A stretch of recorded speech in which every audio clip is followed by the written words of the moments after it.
ассалому алайкум ҳамватанони азиз.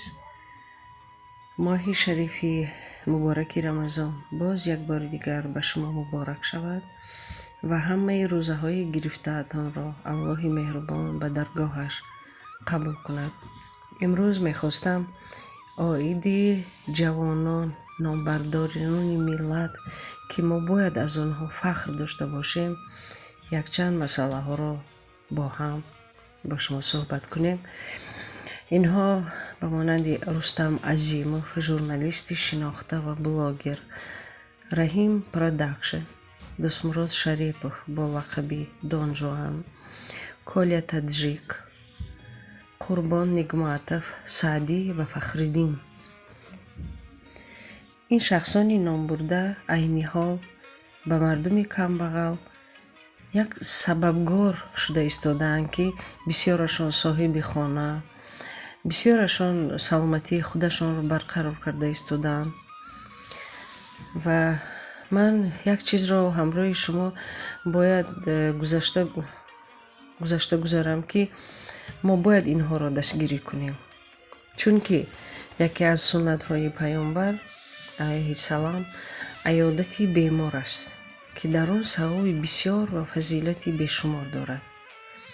حضرت رسول اکرم فرمودند که وقتی که به عیادت بیمار می روید از او طلبی دعا کنید، زیرا دعای بیمار مثل دعای فرشتگان است و در نزد خداوند دعایشان اجابت است. مردی میگوید که چنان سخت دل، چنان خسیس هستم، یگان علاج هست که ملایمی در دل من اثر کند. ابو دردا میگویند که بیمار بینی کن، به جنازه ها رو و به زیارت قبرستان برو.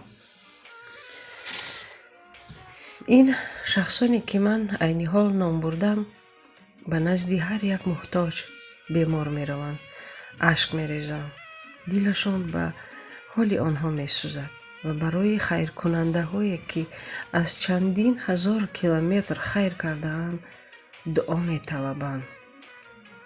بعضی ها در کامنتاری ها می نویسند که پول ها را خوردند، نزد ما نآمدند، تلفنش را نمی بردارد و غیره ها.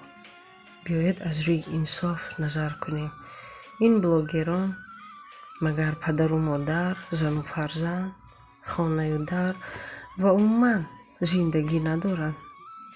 ماشینی که آنها چندین کیلومتر را طی میکنند تا به نزد محتاجان بیماران روند بنزین نمیخورد.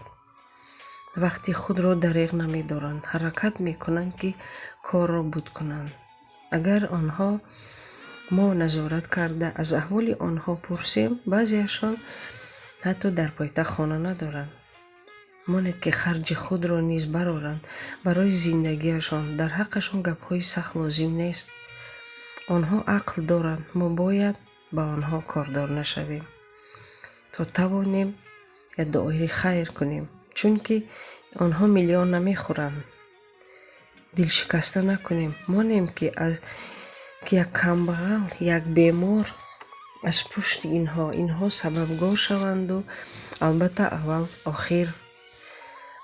و آخر الله مهربان رزق روزی هر یک بنده را میدهد، ولی سببگار اینها نیز میشوند.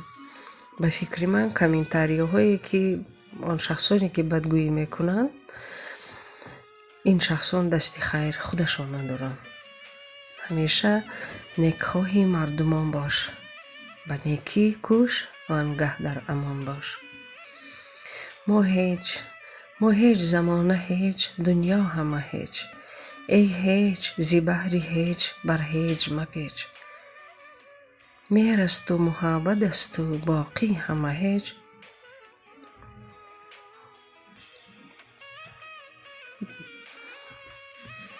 باقی همه شما تاجیکان عزیز را در کجای نباشید، خداوند یاور و مددگارتان باشد.